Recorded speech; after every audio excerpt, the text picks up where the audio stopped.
Well, you know, in Washington parlance, 11 days equals a Scaramucci. That would be the term that former White House Communications Director Anthony Scaramucci served in the early days of the Trump White House. He, before that, was a successful financier. He's a founder of SkyBridge Capital. He's also the host of a brand new political podcast called The Rest is Politics U.S. And earlier today, he said I can call him the Mooch, so you will hear me call him the Mooch.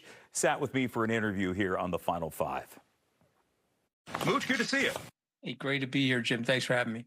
I love your background, by the way. I'm digging the custom art, man. Digging it. I'll get Dan G to do one for you. Big story today was Corey Lewandowski back into the fold. Of course, he was the 2016 campaign manager, was accused of assaulting a reporter. Your take on that? What's the mindset in bringing someone back into the fold like him? Well, listen, I have a personal friendship with Corey, despite my differences with Donald Trump, and I don't want Donald Trump to win.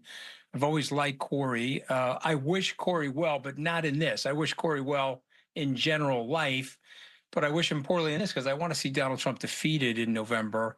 But I will say a couple of things about Corey that people should pay attention to. Number one, he has the president's year. Number two, he was bounced unceremoniously, a result of which a lot of people would have left Trump. He stayed loyal to Trump for 7 years. And so the payback now is that he's being brought back into the campaign, being brought back in as an insider. And the third thing is you now have a triumvirate. So you have Susie Wiles, Chris LaSavita, and you have Corey Lewandowski. So if you know your classic Roman history, that didn't work out well for Pompey, Cracus, and Caesar. Okay, so triumvirates don't work. People end up blowing each other up. The dynamics are not great. And so we'll have to see what happens. I predict one of the two of those other campaign officials is going to be leaving the campaign.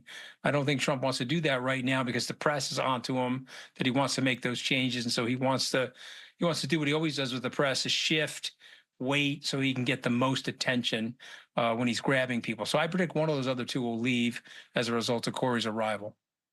In terms of the campaign he's running on that side, I mean, 2016 obviously was a surprise for so many people, as you well know. 2020 was a different story. Is the campaign he's running now, is it more 2016 trying to get back to the populism issues he's talking in front of a pile of groceries, or more like what we saw in 2020 against a Joe Biden? No, I think he's running a 2016 campaign. He's running against a woman. He's trying to pull out the tropes of sexism, tinged with a little bit of racism. He's trying to see if those that style could work in 2024. It's a populist campaign. He's going to bang the drum as hard as possible to get his voters to turn out. So ultimately, this is a turnout election. Trump knows he has a high floor but a low ceiling. He maxes at about 47.5%, no matter which way you slice it. He just can't get above that. He never has in his political career. So this is why the GOP wants Jill Stein in the race, wants RFK Jr. in the race to slice into Vice President Harris's support. And we'll have to see what happens. I predict he's going to lose because he's getting boring. He's getting old. He's getting tired. The tropes are not working. The electorate has changed since 2016.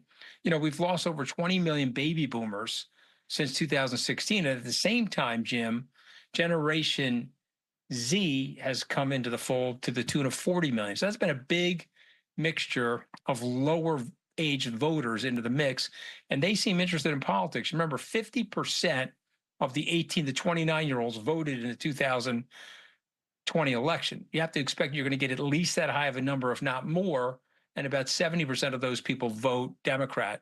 So we'll see. But I think he loses the election. I think he's going to be running around chanting. He's a demoralizing sort of a person. He's a disunifying sort of a person. So he'll be chanting that the elections are rigged. Of course, when he's winning a lawsuit, it's not rigged. If he wins a legal case or a Supreme Court decision, it's not rigged. If he loses something, then of course it's rigged. This is the big baby in American politics, and he's been destructive to our institutions and the sanctity and faith that we have in those institutions. Now, that is just part one. Part two tomorrow, we'll talk about vice presidential running mates. But stick around. Your Final Five comes back right after this.